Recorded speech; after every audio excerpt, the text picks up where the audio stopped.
The stars shimmered like broken glass across the void, their cold beauty lost on Princess Valari of the Cerinthian Empire. She crouched low beneath the twisted roots of a moss-covered tree on the planet Terra 6. Her gossamer robes shredded, silver hair caked in mud. Her sides heaved from running, and the rhythmic pulse of distant hunter drones vibrated in the air. She was no longer royalty. Not here.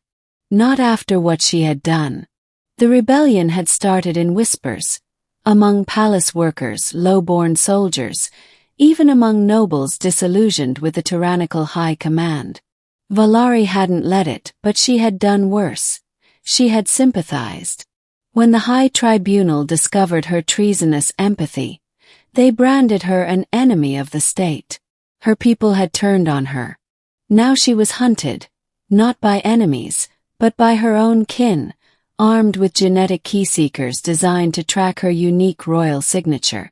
The sentence: execution without trial. A low hum approached. Valari bit her lip and pressed herself deeper into the underbrush. From the foliage emerged a hunter drone, sleek and metallic, its lens glowing blood red. It hovered just meters away, scanning. She dared not breathe. A sudden crack, then sparks flew as the drone crashed, smoking into the dirt. She blinked. A silhouette stepped from behind a fallen log, lowering a strange weapon that hissed softly as it vented steam. It was a man, not Cerinthian but tall, broad, with rough skin the color of desert sand, dark hair tied back, and eyes like storm clouds. Human.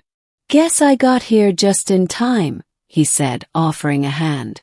Name's Colton Rourke. You look like you could use a friend.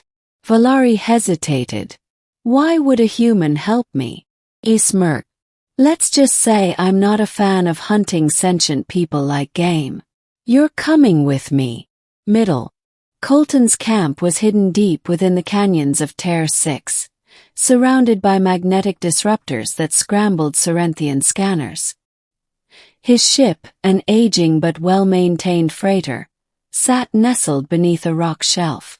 Valari sat by the fire, watching him work on a plasma repeater with practiced hands. She had never met a human up close before.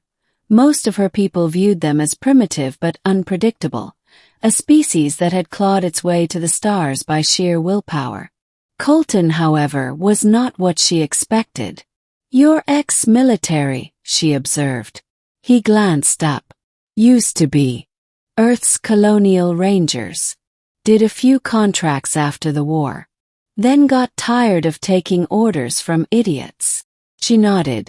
I was next in line to rule the Cerinthian core worlds. I studied law, diplomacy, war theory. He looked amused. Doesn't seem like it helped much. She smiled faintly. No. But I saw what the Empire was doing.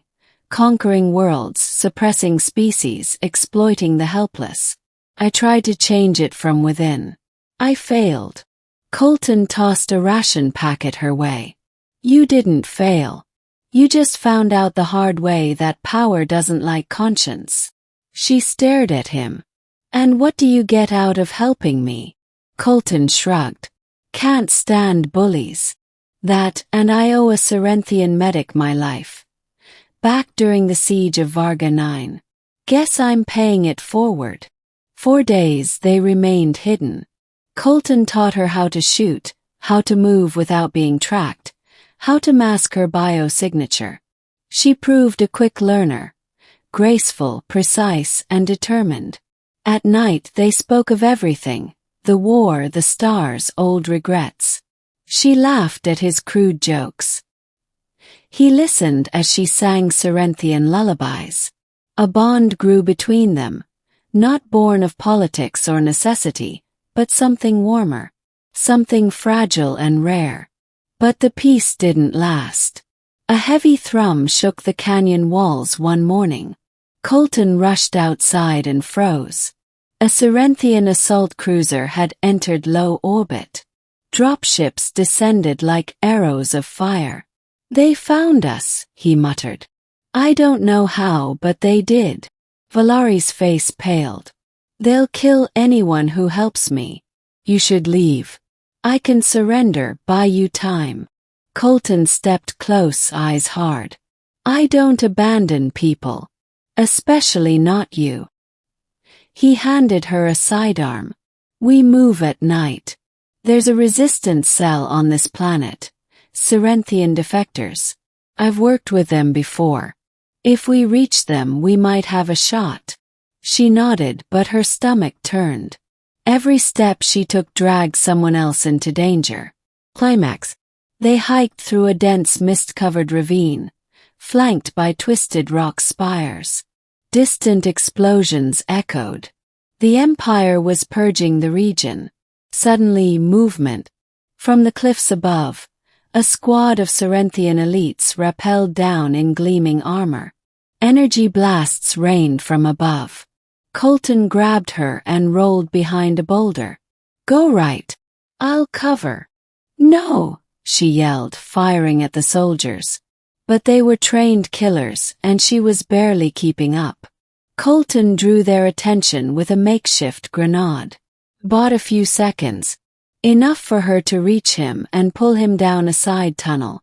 But it was a dead end. Footsteps approached. Give up the traitor, human, a voice called. It was Commander Vex, her former cousin.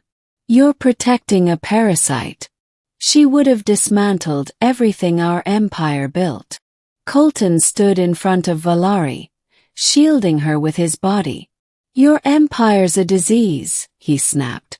And you're scared of what she represents, a future without monsters like you. Vex sneered.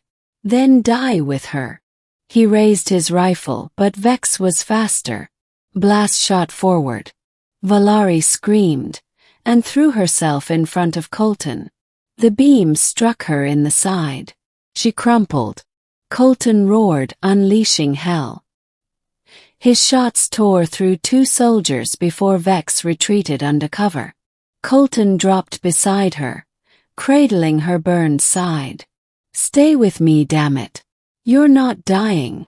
She coughed. Didn't want you to die for me. Too late for that, he said, applying pressure. Come on, princess. You're not going out like this. Explosions rang out again, this time closer. Vex's men were shouting, panicked. Then a new voice thundered across the canyon. Drop your weapons. Resistance forces have surrounded the area. Cerinthian defectors, Colton realized. The rebels had arrived. Ending. Valari woke in a medical tent, her side bandaged with advanced regenerative gel. Colton sat nearby, his arm in a sling, eyes half closed. You're alive, she whispered. Barely, he muttered with a grin. You saved my ass. I thought I was supposed to be royalty, she said, reaching for his hand. You're the one who acted like a king. He took her hand gently. Nah, just a stubborn idiot with a grudge against tyrants. The resistance commander entered, a Cerinthian woman with faded insignia. Princess Valari, your presence has galvanized dozens of colonies. Word of your survival is spreading. People believe change is possible now. Valari sat up, eyes burning with new purpose. Then let's make it real. I will speak. I will lead. Not as a ruler, but as a voice against the Empire's cruelty. She turned to Colton. If you'll stand beside me. He nodded. All the way. Weeks later, across fringe worlds and hidden systems, a message echoed from secret relays. The rightful heir to the Cerinthian Empire has turned against the machine of war. The princess lives. And she is not alone. Colton stood behind her as she spoke to the crowds, battle-scarred, unshaven, loyal to the core. They had tried to silence her, but a human stood in the way and changed everything.